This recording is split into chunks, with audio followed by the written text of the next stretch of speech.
보통 여름에 유로나 월드컵이 있으면 그 해는 대회가 끝나야 이적이 본격적으로 시작이 되는데요. 언제나 빨리 움직이는 팀은 있습니다. 첼시, 맨유, 토트넘이 릴이라는 팀에서 뛰고 있는 조너선 데이비드에게 관심을 가지고 있습니다. 데이비드가 어떤 선수인지 알아보고 맨유, 첼시, 토트넘에게 필요한 영입인지 알아보겠습니다. 데이비드가 어떤 선수인지 간단히 알아보겠습니다. 현재는 프랑스 리그앙 릴에서 주전 공격수로 뛰고 있는 선수입니다. 주로 뛰는 자리는 원톱. 릴은 23-24 시즌 리그 5위였습니다. 나이는 2000년생 24살이고요. 국적은 캐나다 국적입니다. 리그 19골로 음바페에 이어 리그앙 득점 2위입니다. 데이비스의 첫 번째 장점은 귀신같은 오프더볼, 위치 선정입니다. 과거로 가면 이분야의 전문가인 필리포 인자기, 치차리토 같은 선수들이 있죠. 가끔 이런 능력들이 받아먹기로 저평가되는 경향이 있습니다. 하지만 받아먹기 잘하는 게 잘하는 겁니다. 지금도 데이비스가 이 위치에 있으면서 동료의 패스를 받기 위해 기다립니다. 그리고 쉽게 발목만 열어서 공의 방향만 바꾸며 마무리. 또 역습 상황에서도 마찬가지입니다. 동료가 빠르게 공을 끌고 갈 때 자신이 선점할 수 있는 공간을 찾아 뛰어들어갑니다. 이 공간 찾아 뛰어들어갈 때 속도가 꽤 빠른 편입니다. 그리고 공을 받기 좋으면서도 결정적인 위치에 위치해 있고요. 동료에게 패스를 받고 이번엔 왼발로 방향만 바꾸며 득점을 합니다. 이런 지공 상황에서도 꽤나 위치를 잘 찾는데요. 지금도 박스 안에 슬금슬금 들어가면서 눈치를 보고 있다가 동료가 1대1 돌파를 성공하죠. 그때 데이비드는 앞으로 갔다가 갑자기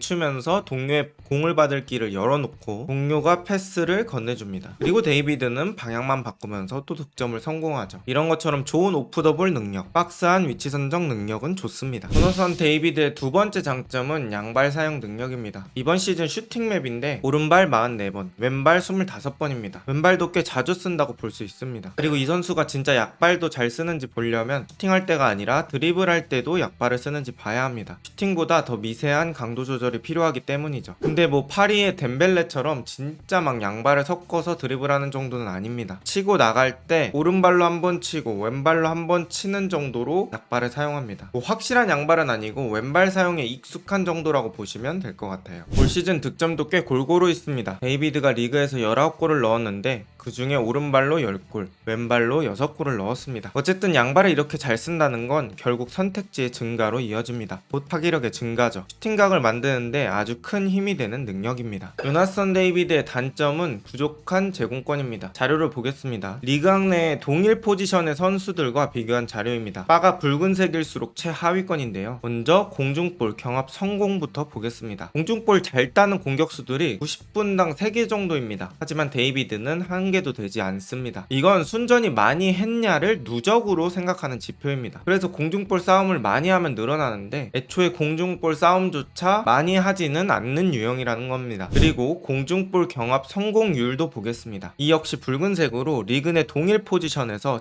최하위권입니다. 경합도 많이 하는 편은 아닌데 하더라도 진다는 뜻입니다. 데이비드는 정리하면 위치 선정 좋고 오프더블 좋고 양발은 잘 쓰지만 제공권이 엄청 좋은 스타일은 아니라는 결론이 나옵니다. 우리가 흔히 골 사냥꾼이라고 부르는 포처 유형에 가까운 선수입니다. 치차리토, 인자기 같은 느낌의 선수라고 보시면 되겠습니다. 그럼 데이비드가 토트넘에 잘 맞는 영입일까요? 결론부터 말씀드리면 토트넘에게 엄청 필요한 유형은 아닙니다. 원톱으로 갈 때 손흥민 혹은 히샬리송과 경쟁할 겁니다. 일단 손흥민과 경쟁한다고 가정해 볼게요. 데이비드가 가지고 있는 장점을 손흥민이 거의 갖고 있습니다. 손흥민과 데이비드 둘 다 공중볼에는 약점이 있습니다. 그런데 오프더볼 움직임은 손과 데이비드 둘 다 좋죠. 데이비드도 양발을 잘 쓰지만 손흥민만큼은 아닙니다. 슈팅력은 또 손흥민이 두 수는 위입니다. 또 히샬리송이랑 비교했을 때 히샬리송은 데이비드가 없는 제공권이라는 장점이 있습니다. 데이비드는 지금 토트넘 공격수가 없는 걸 채워주지 못합니다. 데이비드도 좋은 선수라 가격이 괜찮다면 영입을 고려해볼 수는 있지만 이 선수가 비싸진다면 굳이 토트넘이 영입할 필요까지는 없을 것 같습니다. 지금 토트넘은 골은 못 넣더라도 제공권 되고 연계되고 피지컬 좋은 유형이 더 필요해 보입니다. 그럼 맨유는 어떨까요? 맨유는 레시포드, 가르나초, 안토니 등 윙어들이 직접 마무리하려는 성향이 있습니다. 즉 맨유의 원톱은 혼자서 잘 살아남아야 합니다. 지금의 선수단 구성과 게임 플랜으로 봤을 땐 그렇습니다. 그럼 토트넘보단 나을 수도 있습니다. 뭐 윙어들이 슈팅 때리고 나온 세컨볼을 처리하거나 혹은 움직임으로 윙어들을 살려주는 것들을 하면 됩니다. 하지만 이미 호일룬이라는 선수가 있습니다. 만약에 호일룬의 서브로 영입한다는 거라면 가격이 저렴해야겠죠? 맨유는 센터백, 수미, 풀백 등이 더 급하므로 굳이 데이비드에게 엄청 많은 많은 돈을 쓸 필요까지는 없을 것 같습니다. 그럼 첼시는 어떨까요? 첼시는 토트넘, 맨유보다는 활용도가 높을 것 같습니다. 왜냐하면 지금 첼시의 마레스카 감독이 지난 시즌 레스터시티에서 활용했던 톱들이 비슷한 유형입니다. 박스 안의 여우라고 불리는 제이미 바디, 혹은 빠른 속도로 라인을 붕괴하는 패슨 다카 같은 선수죠. 또 지금 첼시에 있는 잭슨과 비교했을 땐 어떨까요? 잭슨보다 골 결정력이나 박스 안 집중력은 더 괜찮다고 보입니다. 하지만 잭슨이 연계 능력, 발기술,